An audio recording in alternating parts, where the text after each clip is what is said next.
Ahora vamos a las noticias. Y hay que decir que este fin de semana la Encerrona ha tenido no una, sino dos primicias. Una accidental, lo ha contado Marcos Cifuentes temprano esta mañana, porque estaba en el local de La Noche en Barranco, el emblemático y famoso local La Noche de Barranco, un bar muy conocido, Marcos Cifuentes, de visita en Lima, no estaba en España en ese momento, de visita en Lima, eh, bueno, tuvo la oportunidad de ser el que filme todos los acontecimientos que rodean la expulsión belicosa, ¿no? Muy beligerante en La Noche contra Patricia Chirinos y el congresista Luis Araón. Pero también han tenido una segunda primicia gracias a la búsqueda intensa de Jonathan Castro. Habían sido informados de unas declaraciones un poco extrañas de nuestro canciller en mayo pasado ante un grupo de delegados de 21 economías que pertenecen a la PEC. Y por tratar de congraciarse con el Asia, se mandó una teoría, paso, donde cambió todo.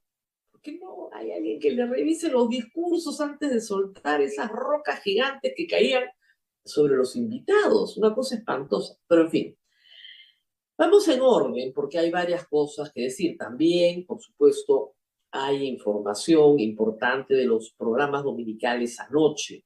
Hay una información sobre cómo se ha tramitado la pensión de Alberto Fujimori, de eso salió un cuarto poder, y en punto final, en ambos programas, han habido notas sobre esta extraña, por decirlo menos, presencia de funcionarios, todos militantes de Alianza para el Progreso, que han tramitado rapidito, en contrario a la ley y a la Constitución, manifiestamente una pensión para una persona que ha sido condenada por la justicia. También hay información sobre la clientela del ministro del Interior, Jaracho. Es, como dice, un estuche de monerías el ministro del Interior. Cada vez que abre sale algo nuevo, Dios mío. Pero vamos primero a conversar sobre Patricia Chirinos y lo que pasó el día, la madrugada del domingo en realidad. Según el testimonio de Marcos Cifuentes, que estuvo ahí, él se encontraba en el segundo piso de este bar y le pasaron la voz, le dijeron que había un griterío abajo y que estaba Patricia Chirinos. Y él baja y firma todo. Eran 2:45, casi 3 de la mañana. No era una hora, no familiar, no era el horario familiar. Hay que ver un poco el contexto. Es un bar que está lleno de gente que está tomando alcohol, ¿ok? Entonces sí, las personas, bueno, muchas veces pierden la razón cuando están bebiendo alcohol. ¿Por qué Patricia Chirinos y el congresista Aragón, ambos congresistas, estaban ahí? Esa es la primera pregunta que uno se hace, ¿no? ¿Cómo llegaron? ¿Cuál fue el contexto? Aparentemente, y esto es reconstrucción también de la encerrona, venían de otro lugar. Es decir, habían estado en una fiesta, en una reunión social, en Club Regatas, esa es la información que tiene Marcos y Fuentes, podría haber sido en otro lugar, y terminado el festejo, deciden seguirla. La señora Chirino se ha mudado a Barranco, entonces decidieron seguirla en este conocidísimo bar de Barranco, emblemático, que además no es solo un bar, es un centro cultural, porque ahí hay conciertos, hay presentaciones de libros, en fin, muy antiguo, desde que yo estaba en la universidad. Muy bien. Y donde varias generaciones van, o sea, así como fue mi generación, ahora van mis hijos. Y es un bar muy concurrido, no es un bar solitario, no, tremendamente concurrido. Y bueno, estaba lleno de gente. Y pensaron, tal vez, los congresistas que iban a pasar desapercibidos. Y en el caso del señor Aragón, eso es verdad, es difícil que lo reconozcan, pero en el caso de Patricia Chirinos, no, es una cara muy visible. Y comenzaron a gritarle que se vaya, que se vaya, que se vaya, hasta que los gritos fueron creciendo, rata, lárgate, insultos, gritos, y se armó un grupo grande que rodeó la mesa Y el personal de la noche también rodeó la mesa para que no le pasara nada a la señora Chirinos, y un borracho que nunca falta y que no se ha identificado tiró un vaso con cerveza, un vaso de vidrio, ¿no? Entonces ya la cosa pasó a la agresión física. Finalmente convencieron a los congresistas que era mejor retirarse, y así lo hicieron, no sin antes Patricia Chirino enseñarle su dedo índice y gritarles imbéciles a todos los presentes. Esos son los hechos, eso fue lo que ocurrió. Ayer domingo, solidaridades de, obviamente, los partidos políticos vinculados al pacto en el Congreso. Incluso algunos han hablado de delitos, de difamación, injuria, acoso político, en fin. Entonces, yo me puse a buscar las normas, porque yo siempre trato de darle el ángulo legal a las cosas, y busqué la ley de acoso político, la 31155, ley que previene y sanciona los actos contra justamente las mujeres en la vida política. El primer problema con esta ley es que no aplica para el congresista Aragón, solamente aplica para mujeres.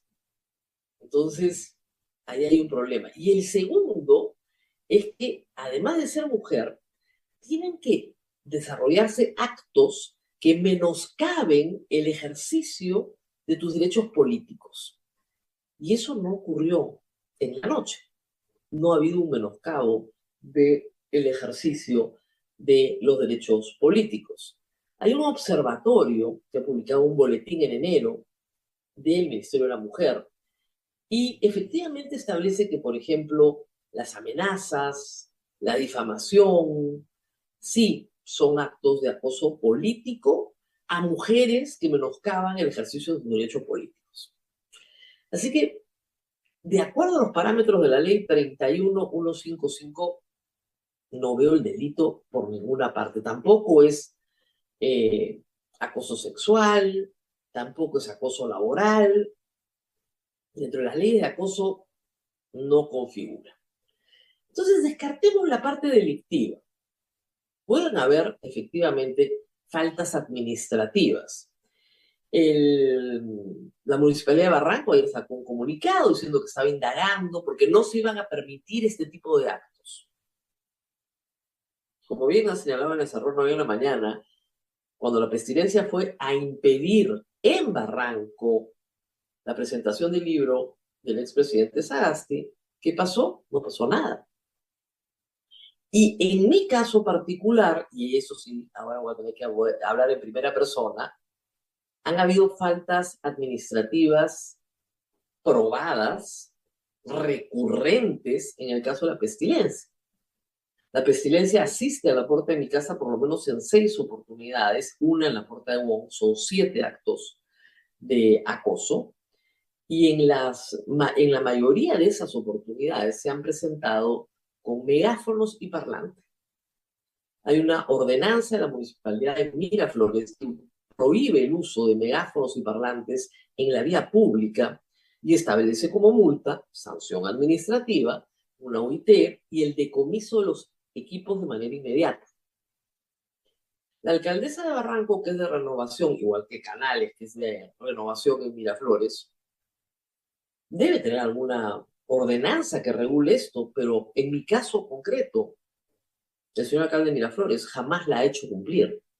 Manda el serenazgo para que miren, parece que le dieran protección a los protestantes, pero jamás les han puesto una multa, ni siquiera la policía ha hecho control de identidad, que es lo mínimo que tendrías que hacer en la vía pública. Entonces nos queda el aspecto moral. Yo no creo que en el caso de Patricia Chirino, reitero, haya sanción penal ni sanción administrativa. No creo. Nos queda el aspecto moral. ¿Está bien hacer esto?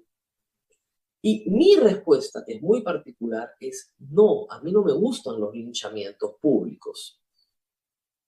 Comprendo que son las 3 de la mañana, comprendo que hay un montón de borrachos, comprendo que la gente no razona cuando ha tomado, Me parece condenable que alguien tire un vaso porque eso pudo haber causado un daño físico. Pero creo que estas cosas no se deben hacer. Y eso hay que decirlo. Y es impopular decirlo, me dice, pero es que se lo ha ganado. Puede ser que se lo haya ganado. Y para muchos puede ser un acto de justicia. La justicia es darle a cada quien lo que merece. Eso es lo que es la justicia, la definición básica de la justicia. ¿Merece Patricia Chirino ser repudiada por la población? La respuesta de muchos es sí. Y probablemente yo comparta con ustedes esa actitud. No me gustan sus leyes, no me gusta su política, no me gusta su conducta respecto a personas inocentes a las que ha perseguido, no me gusta la forma en la que ha debilitado instituciones importantes en nuestro país, como la acusación constitucional. Pero hay formas, hay formas. Ese es el problema. Y si vamos a avalar linchamientos, bueno, van a permitirse los linchamientos de todos, ¿no?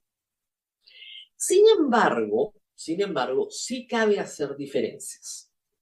Y el contexto acá importa. Primero, eran las 3 de la mañana, reitero, en un bar repleto de gente que estaba tomando. Dos, las personas no se habían organizado para atacar a Patricia Chirinos. Fue una manifestación absolutamente espontánea de malestar. No ha habido planificación, no hay dolo, no hay alevosía, no hay ventaja, no hay nada. Simplemente es un exabrupto natural en gente que está tomando. Natural. Entonces hay un contexto, ¿ok? No hay planificación. No es vamos a la casa de Patricia Chirinos a reventarle la casa a gritos. No. Es una reacción ciudadana. A mí, reitero, no me gustan los linchamientos, pero esto es una discusión absolutamente moral y subjetiva. Algunos dirán, no, sí es justo que sepa. Y admito que en los dos lados hay razón, pero es cruel y es desagradable. Y uno debería, aunque sean crueles con uno, tratar de no ser crueles con nosotros. Como me dijo un viejo sacerdote, ya jubilado, viejo obispo, nunca adopte la psicología del enemigo. O sea, si al frente tienes una persona que hace el mal, no adoptes el mal como filosofía, ¿no? Es exactamente al revés. Tú eres mejor. Tú eres mejor persona. Pero no adoptes la psicología del otro porque pretendo que tú seas mejor persona, no peor persona. Esa es la idea. Y bueno, hay jurisprudencia española, sí, muy interesante, y eso debería abrir un debate en el Perú, porque yo sí creo que hay espacios donde hacer esto no se puede hacer y que sí debería ser delictivo. Sí hay espacios.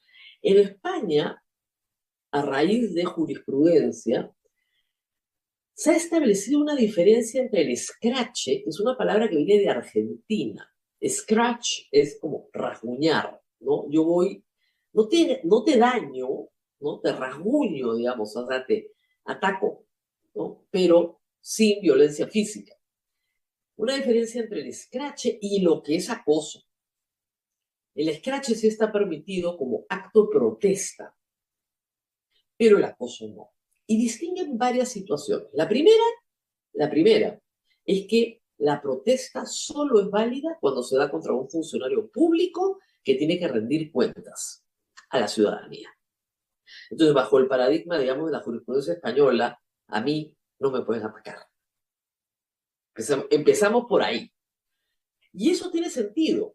Un funcionario que es remunerado con dinero público, que rinde cuentas sobre su ejercicio político porque administra el bien de todos, es la única persona que puede ser objeto de un acto de protesta. Eso es número uno.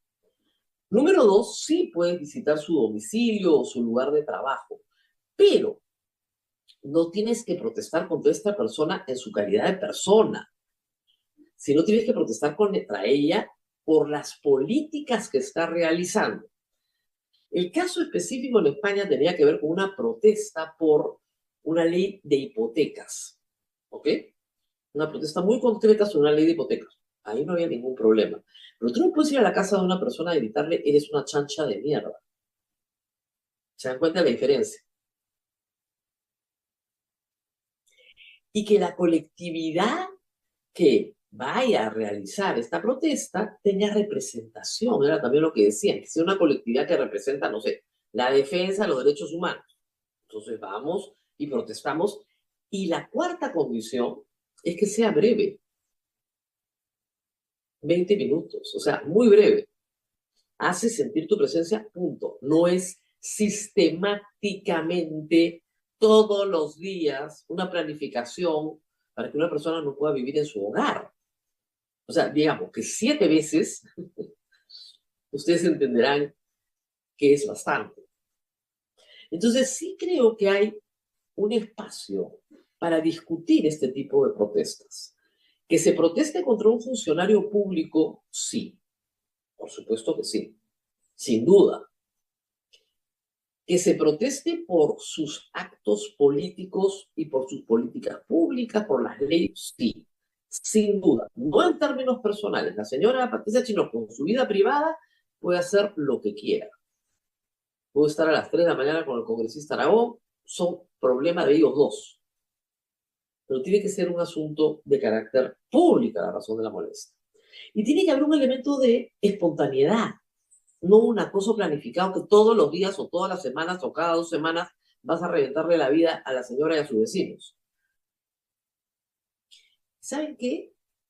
Todas las personas que ayer se solidarizaban con Patricia Chirinos, la respuesta inmediata del público, yo se los agradezco, es: ustedes nunca han dicho nada de la pestilencia. Y ese grupo está auspiciado por los partidos Renovación, Fuerza Popular, el Partido Aprista, cuyos líderes eran los que ayer se solidarizaban con Patricia Chirinos. Entonces hay algo acá bien hipócrita en todo esto. Si ellos han permitido, tolerado, promovido a grupos de ataque político en los domicilios de personas que no son funcionarios públicos, a través de actividades planificadas y programadas de ataque, ¿qué esperaban? ¿Esperaban que la gente no se defienda? ¿Esperaban que la gente no reaccione de esta manera? Ellos han criado cuervos, pues, bueno, les van a sacar los ojos. Ellos le han dicho al país, esto se puede hacer. Acá no hay delito, no hay falta administrativa. Recordemos que la pestilencia ha ido al IDL, cuando quedaba, ya no queda, en Pardo Baleada, a tirar caca, caca, física. No, no es una metáfora. Hacían caca y la envolvían en periódico, hacían paquetes de caca con periódico y la tiraban dentro del local. Está todo filmado, ¿ah? Yo no he visto a ningún político, de ningún partido político, decir, por lo menos, oigan, esto es un asco, ¿no? Medidas sanitarias, aunque sea. Nada. Nada. Absolutamente nada. Los líderes de la pestilencia entran y salen del Congreso, invitados por los congresistas que ahora protestan. Ellos han creado ese ecosistema de violencia. Ellos han protegido ese ecosistema de violencia planificada, absolutamente cruel, desagradable, perjudicial para otros. Porque en el caso de Patricia Chirinos no habían vecinos. Estaba sentada en una mesa y todo el local, hay que decirlo, había casi unanimidad, por lo menos en las imágenes que ha tomado Marcos Cifuentes. En todo el local había una protesta generalizada. Cuando van a mi casa, mis vecinos están hartos. Y con toda razón. Y se han organizado, hay que decirlo, ¿ah? Entonces yo creo que las respuestas terminan siendo las que tú provocas en una situación de violencia. Por eso es que a mí no me gustan estos linchamientos, porque siempre hay una respuesta peor y una respuesta peor, y alguien tiene que parar el círculo de violencia. Tienes que decir, hasta acá nomás, yo soy mejor. Y en ese caso, creo que la señora Patricia Chirinos demoró mucho su retirada. Demoró mucho su retirada. En esos casos tienes que retirarte, no salir y provocar. La única vez que yo he salido a parar a esta gente enloquecida en la puerta de mi casa fue el 31 de octubre del año pasado, cuando comenzaron a asustar a niños porque era Halloween y había una fiestecita de niños. No dejaban que los niños pasen con sus padres por la vereda porque estaban aterrorizados. Pues todo tiene su límite, ¿no? Y ustedes están asustando a criaturas, no les da vergüenza, no les dio ninguna vergüenza, porque se sienten empoderados para poderlo hacer. En un bar repleto de gente, a las 3 de la mañana, cuando todo el mundo está más o menos borracho, todo el mundo se siente empoderado de manera espontánea para organizar un linchamiento. Pero los que van a la puerta de mi casa se sienten empoderados por los partidos políticos que los auspician. Entonces hay que tenerle mucho ojo a esta clase de conductas sociales. Yo entiendo perfectamente lo que pasó en la noche. La gente está harta. No sale, no protesta, pero ya si le sientan a la persona que identifican como la persona que está haciéndole daño a la democracia en el Perú, como la persona que organiza persecuciones contra sus adversarios políticos usando el Congreso, y esa persona además es arrogante, es una persona que se siente absolutamente por encima de todos. Yo entiendo la actitud, pero reitero, no está bien. No es algo que uno le va a enseñar a sus hijos, ¿no? Así le diga, esta es la conducta. No. Pero sí creo que hay un espacio para el debate, ¿no? ¿Es justo o no es justo? ¿Es extremadamente cruel? Yo creo que es cruel. Desde el primer minuto le dije a un grupo de amigos, a mí estos linchamientos no me gustan, no me parecen correctos. Pero sí creo que si el mensaje ha llegado claro al otro lado, los congresistas hoy deben de entender que el 90% del Perú los rechaza. Los rechaza y los rechaza por muy buenas razones. No porque seamos un pueblo ignorante o torpe, no, por muy buenas razones. Y que ese rechazo va a terminar expresándose de las maneras en las que ustedes están viendo en este momento. Así estamos. Muy bien, unas palabras sobre la otra primicia de la encerrona, que no me puedo perder, por favor. El señor canciller trató de ser agradable con la audiencia, y claro, eran representantes de países asiáticos, y trató de decirles que el Perú comerciaba con el Asia, ¿no? Desde tiempos inmemoriales. Se equivocó de Inca y lo puso a Atahualpa a cruzar el Pacífico, cosa que no hay ninguna evidencia de que eso haya sucedido. A ver, José Antonio del Busto Unturburu, un gran historiador peruano que ya falleció, profesor por muchísimas generaciones de la Universidad Católica y con una gran producción bibliográfica, escribió un estudio sobre la evidencia que había de la navegación de Túpac Yupanqui, el abuelo de Atahualpa, hacia la Polinesia, no hacia unas islas de Asia, hacia la Polinesia. No hay ninguna crónica sobre esto. ¿Por qué? Porque los incas no tenían escritura.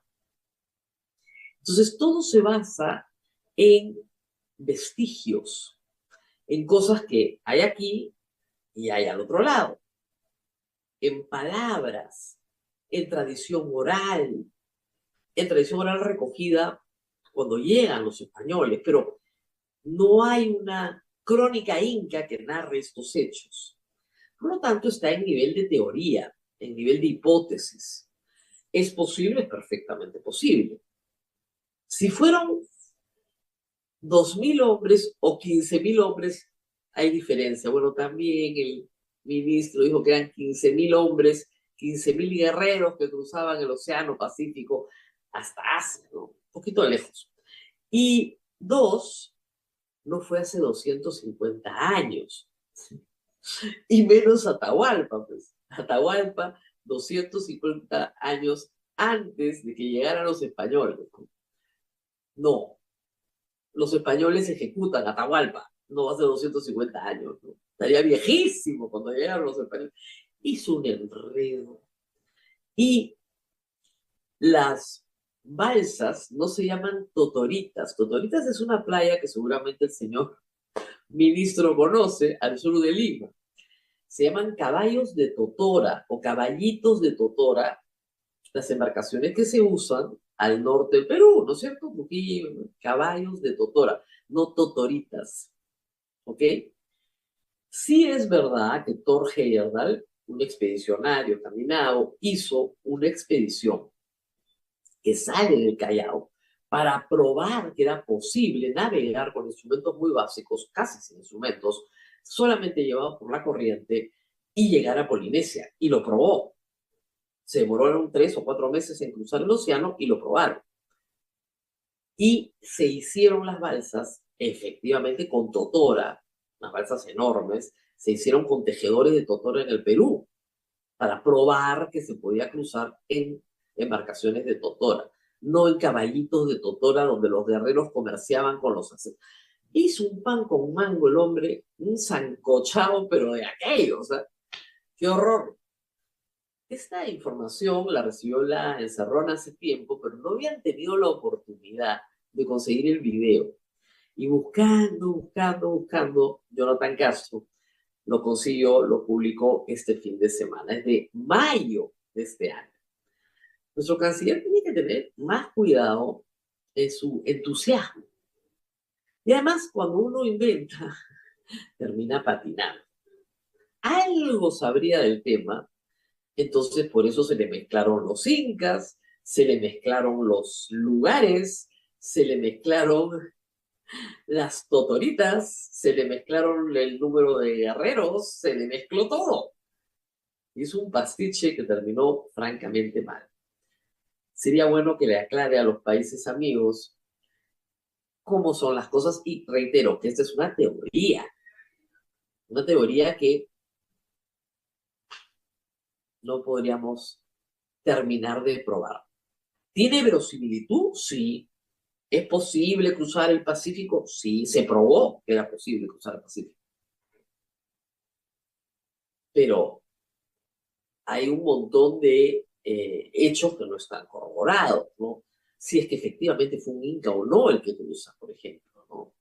O fue una expedición, en fin, muchas cosas que no tienen en este momento posibilidad de ser Pausa, Rosa corroboradas. María. Muy bien, vamos a regresar para hablar de Venezuela. No nos hemos olvidado de nada. Los venezolanos han tenido actos importantes este fin de semana y hay nuevos desarrollos que comienzan a manifestarse. La Unión Europea, por ejemplo, ha dicho que no va a reconocer estas elecciones y se supone que México, Colombia y Brasil tienen un plan. Por eso no han querido firmar la resolución. Y lo otro es que podría revisitarse, digamos, el tema de la resolución de la OEA